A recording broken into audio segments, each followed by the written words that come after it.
പിടിക്കേ.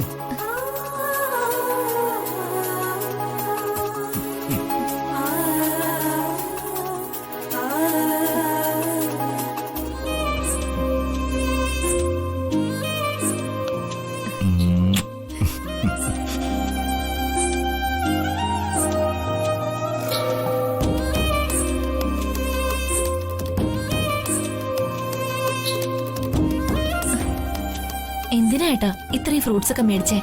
ഇവിടെ ഇരിക്കുകയല്ലേ എല്ലാം. പക്ഷേ ഇത് നിനക്കുള്ളതല്ല, എന്റെ കുഞ്ഞിന് വേണ്ടി പ്രത്യേകം വരുത്തിച്ചതാ. ഇതേ രാസവളമൊന്നും ഇടാതെ ബാംഗ്ലൂരിലൊരു തോട്ടത്തില് ഒരു സിനിമ സ്റ്റാറിന് വേണ്ടി വിളയിച്ചതാ. പൊന്നും വില കൊടുത്ത് വാങ്ങിയതാ. ധൈര്യമായിട്ട് കഴിച്ചോ. കഴിക്കുക. ഇത് തൊലിയോടെ വേണം കഴിക്കാൻ. ഇത് കഴിച്ചങ്ങ് അകത്ത് ചെല്ലുമ്പോ എന്റെ മോള് വർഷയുടെ വയറ്റിലിട്ടൊരു കുത്തത്. എന്നിട്ട് പറയും അച്ഛനൊരു സൂപ്പറാണെന്ന്. ആര്? മോളോ? ആ, മോള്. അയ്യടാ, എനിക്ക് മോനെയാ വേണ്ടത്. എനിക്ക് എന്റെ വർഷയെ പോലെ ഒരു മോളെ വേണം. ഇതുപോലൊരു മോളുണ്ടെങ്കിൽ പിന്നെ വിക്രം അനാഥനല്ലോ. ഏട്ടാ, ഇനി അങ്ങനെ ഒരു വാക്ക് പറയരുത്, എനിക്ക് സങ്കടാവും. വർഷയ്ക്ക് സങ്കടാവുമെങ്കിൽ ഇനി ഞാൻ അങ്ങനെ പറയുന്നതേ ഇല്ല. എന്താ പോരെ? ഞാൻ എന്റെ ഇഷ്ടം ഏട്ടനോട് പറയട്ടെ. പറയും.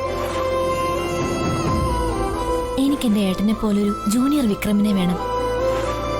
ഏട്ടന് കിട്ടാതെ പോയ സ്നേഹം എനിക്ക് അവന് കൊടുത്ത് ആ കടം വീട്ടണം. ഒരച്ഛന്റെ സ്നേഹം കിട്ടാതെ വളർന്നവനാ ഞാൻ. എന്റെ കുഞ്ഞിന് അതുണ്ടാവരുത്.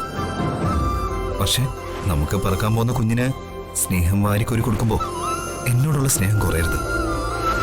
അതെനിക്ക് സഹിക്കൂല. അതെങ്ങനെയാട്ടാ എന്റെ സ്നേഹം കുറയുന്നത്? അങ്ങനെ ചിന്തിക്കുന്നത് തന്നെ തെറ്റല്ലേ? പക്ഷേ ഞാൻ നിന്നോട് പറഞ്ഞിട്ടില്ലേ, എല്ലാത്തിനും ഒരു അളവുണ്ട്. സ്നേഹത്തിനും അതുണ്ട്. ഇത്രയും നാളും നിന്റെ മുഴുവൻ സ്നേഹത്തിന്റെ അവകാശി ഈ ഞാനായിരുന്നു. ആ സ്നേഹമാണ് നീ കുറച്ച് വീതിച്ച് നമ്മുടെ കുഞ്ഞിന് കൊടുക്കാൻ പോകുന്നത്. നിനക്കറിയില്ലേ, ഒരമ്മയ്ക്കിനി എത്രയൊക്കെ പറഞ്ഞാലും ഭർത്താവിനേക്കാൾ സ്നേഹം മക്കളോടായിരിക്കും. അങ്ങനെയാണോ? അത് കൊള്ളാലോ.